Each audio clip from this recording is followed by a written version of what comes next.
Јас сум Ангела Нацела. Имам 9 години и сум четврто одделение. Денес ќе ве раскажам книгата Кити и грабнатото миленче од Пола Харисон. Во оваа книга се зборува за грабнатото миленче на Емили. Главни ликови во оваа книга се Кити, незиниот мачи екипаж, стаорците и Марвин. Настаните се случуваат во продавницата за мафини. Кити бил мачи суперхерој и имала супер моги како супер слух, супер вид, можела многу добро да одржува равнотежа и супер брзина.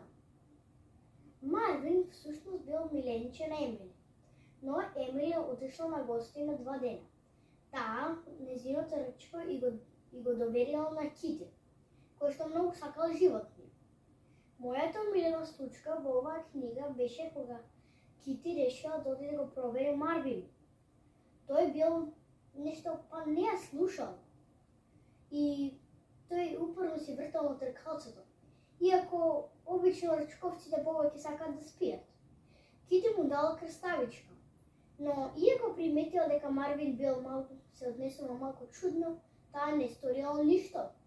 Дали Кити сторила нешто подоцна, што му е на Марвин, и дали може би е вознемирен од тоа што ќе биде сам? Доколку сакате да знаете, прочитајте Кити и грабнатото миленче од Пола Харисон.